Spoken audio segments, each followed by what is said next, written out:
So, one of my most popular videos on my YouTube channel to this day is this one right here. And that's showing you how to fix a Westinghouse that is surging, like the one you just seen. But there's a few things I wish I could have changed in that, like I had a fountain running, which people in the comment section be calling that out. Dude, that fountain's annoying. Yeah, I know.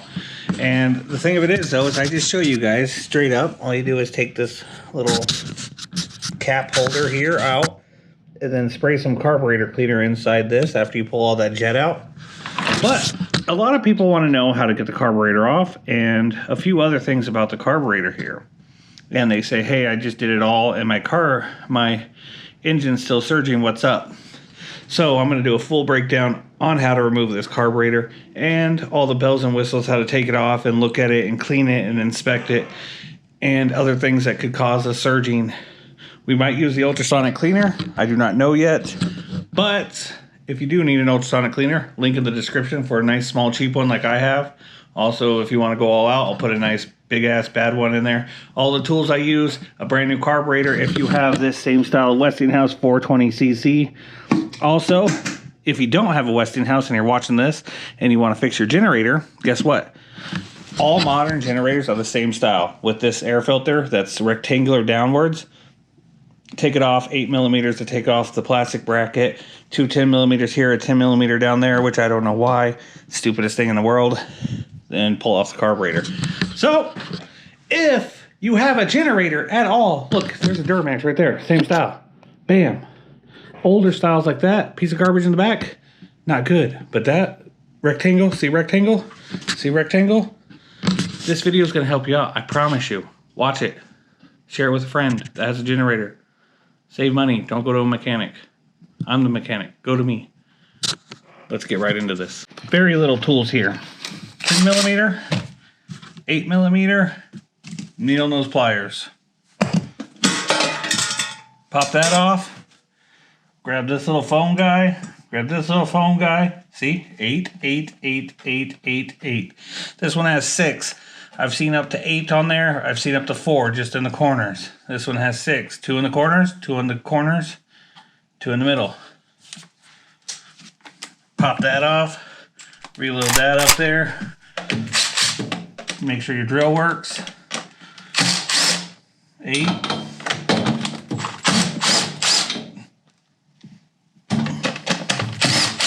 They make these modern generators very easy to work on besides that stupid 10 millimeter, unless this one has a, I don't know until I take off the plastic.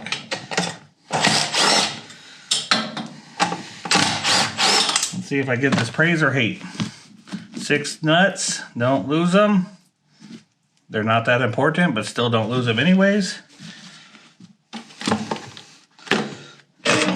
Nope, see, they should have just put a nut here. It should be a bolt rather than that stupid thing there.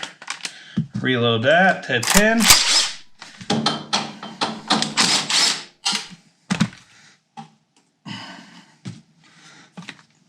Remove this little gasket here.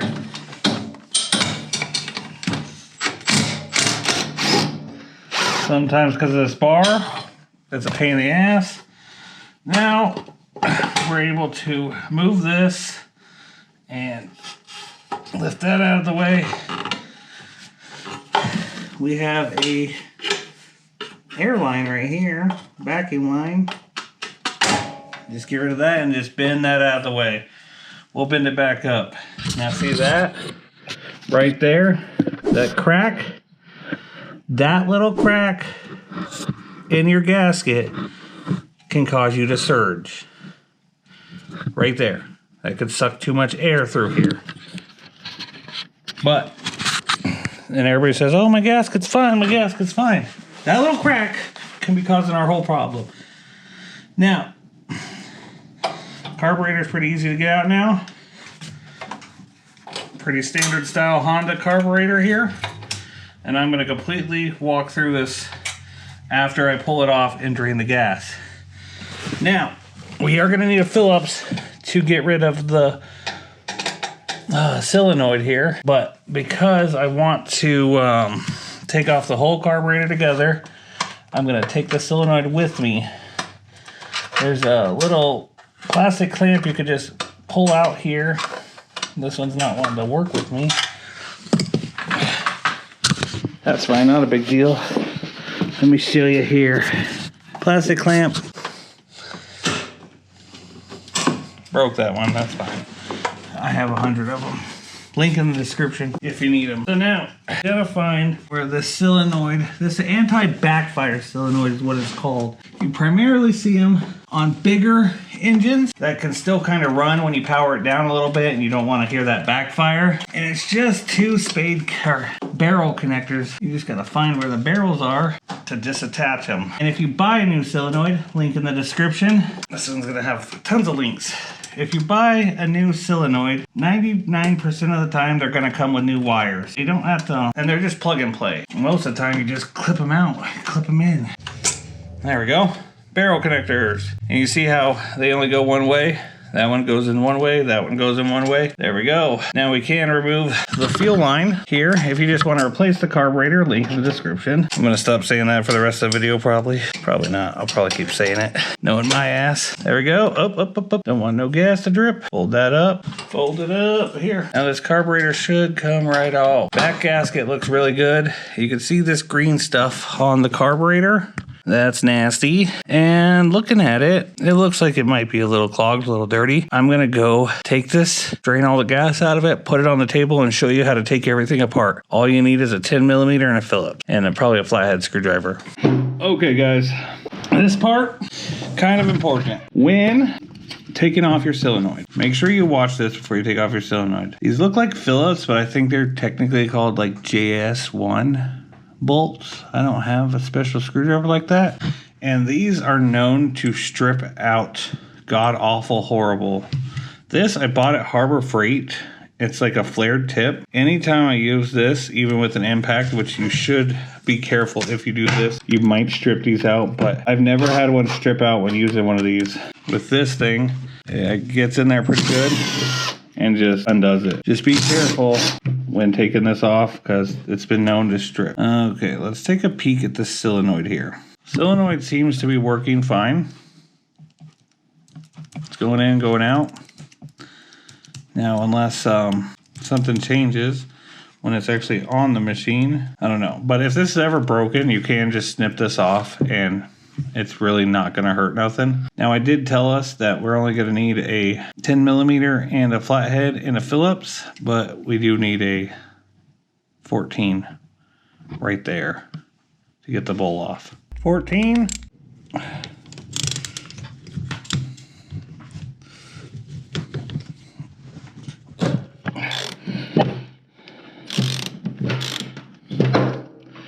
Now, this is a little container and a nut, and this is where the solenoid screws into.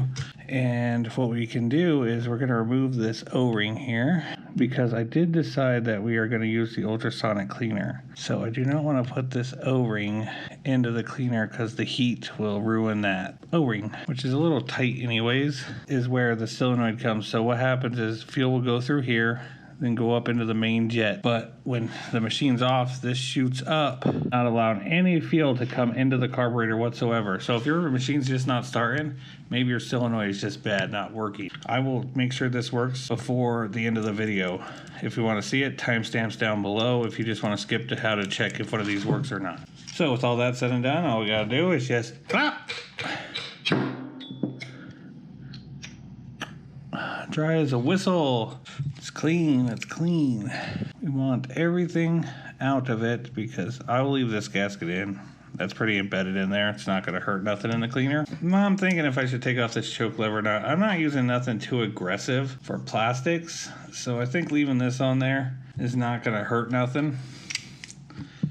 Jet, or this is called an emulsion tube. Pretty much inside a carburetor, there is a part that is thinner and then opens back up. That is called the venturi. Right in the middle of the venturi is where the tube sticks up, where the jet goes down to. And when air comes through here, the venturi causes a suction force, which allows gas to come up from the tube into the throttle. And how much air and gas is determined by the throttle. That's why when you need to start it, you need to create more suction through that venturi by choking it. Once it's open, you got the right amount of air, sucking in the right amount of fuel, which the throttle controls. So, sometimes this jet gets plugged up. It's a brass jet, so you can mess it up if it's in there pretty good. When taking apart a jet, you want to use a flathead screwdriver, and you want to put force down like this, and then turn. Sometimes you don't need to do that, but I always recommend doing that so you do not ruin the brass. If you do ruin the jet, you'll never get it out, but that doesn't mean you can't clean it. It means you just can't put a new one in if you're in a different altitude. So let me take a peek at this. It's clear. You could probably see right through it. Let me try to get a good angle for you. Bam, baby, look at that. Clear. Clear. I'm thinking it's probably just that gasket, which could be a problem. I mean, I'm pretty sure it's the problem, but now here's this. If you do care about it, sometimes it doesn't affect it. People tell you different things. They say do it anyways, even if it doesn't affect it. What you do is you screw it in. So here we go. Check this out. We got 1/4, 1. Apologize for that. So 2, and so okay, so we're at 3 total turns. So then in reality, you'll just back it off 3 turns. I always say I like to go until this is just barely open. So see right there, it's fully closed, and I'll go. I'm holding pressure with my thumb here until that is just barely open, like that. That's what I do. My opinion means nothing. You could adjust it later if you want to. Some people in the comments will say that it does nothing, but you do what you think helps your machine. This is just a cap, has nothing to do with the machine, just gives you extra pressure here. Some don't have it, some do. This you can just pry up, work each side equally. They probably make a tool for this. That'd be cool if someone knew a tool to get these out. I should make one if there isn't one. Become a millionaire. These have O-rings on them. 90% of the time, this is what goes bad. This little jet here clogs up super easy. It's super thin. And in here you could spray and stuff. So, looking at this, we got it all down to brass tacks. So what we're gonna do now is I'm gonna get our ultrasonic cleaner ready, and I'm gonna show you what I use and the ratio I use, and we're gonna just drop it in there. 30 minutes, 60 degrees Celsius. Editing Andrew will put what it is Fahrenheit here, but the ultrasonic cleaners I've seen go with Celsius. So when it comes to the ultrasonic cleaner, look at that, my water's already at 40 degrees Celsius, Arizona hot water. Everybody always asks, what detergent should I use? It all depends on what you're doing. I recommend, for a beginner, if you do not know how long you want to do it, use Dawn Blue dish soap. You could literally dump the whole thing in there and it's not going to hurt nothing, but it'll still clean extra well. I buy this Zep, and this one is diluted now because I wait till it gets about right here and then I fill it all the way back up with water. But this orange Zep is great, and literally all you got to do is just use a little bit. See, not even enough really to color the water. Like I said, this is diluted. I could have just actually filled it with this. It's more of the heat cleaning the carburetor with the ultrasonic bubbles than it is the detergent, really. We're gonna throw all our brass pieces in there and even that little plastic piece.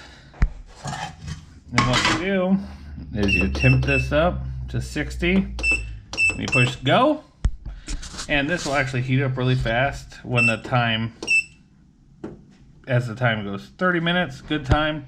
With the diluted Zep, it's not going to damage the carburetor. So, loud as a motherfucker, but I think we're going to be good. Okay, Now that the carburetor is clean and out of the cleaner, you blow it off with an air compressor, and next thing you're going to do is put it back together. So we're going to start by putting in the emulsion tube. Now every emulsion tube is the same way. This part with 2 rings here is going to go outwards. So this part that just has 1 ring is going to go in first. And that falls just in there. You can see that. Now you take your little jet, which don't lose because this thing is tiny as AF, where the slit is for the screwdriver is going to go facing the top. Tap that in there until it drops into place and tighten it down. Now do not tighten this past hand tight. Once you stop, that's it, just stop.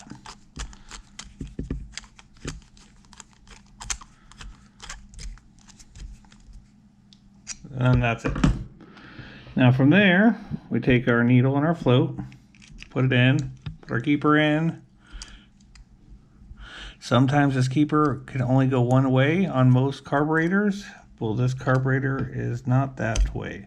So it'll go in regardless which direction you put it in. So, next thing is to put the bowl on. Now remember, when this is on the carburetor, you want this facing where you can reach it. So about right there. Now from there, we can take our jet here that we cleaned in our ultrasonic and blew out with air and put it in here. Remember, this is a 14, so you're going to hand start this all the way.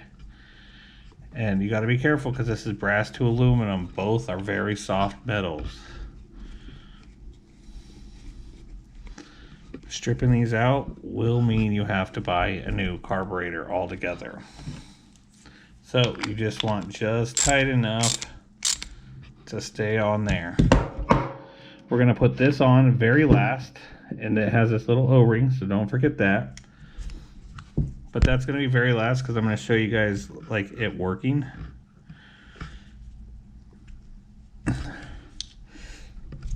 And now you just push that bad bitch in there. Just a little bit of pressure.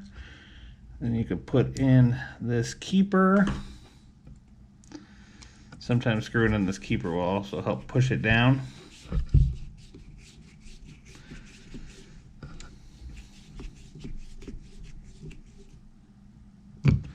I like it about right there. And all that's left is this. So let's actually plug this in and see if it works. Now see, here's a problem.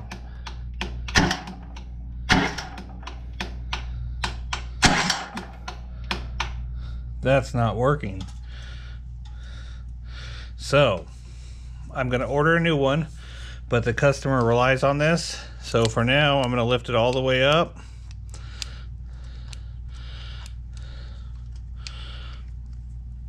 And we're just going to snip it.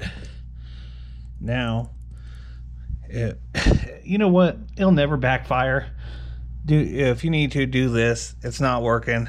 That's probably what's causing the surging too, because it was finicky, stuck in an on point where it wasn't running to efficiency. So I did a bunch of things. I don't know what fixed it. Well, I don't even know if it's fixed yet. So we're going to put that carburetor back on. Same procedure. No need to record. Putting the carburetor back on. And then we're going to go out there and try to start this bad bitch. Okay, moment of truth. Choke on.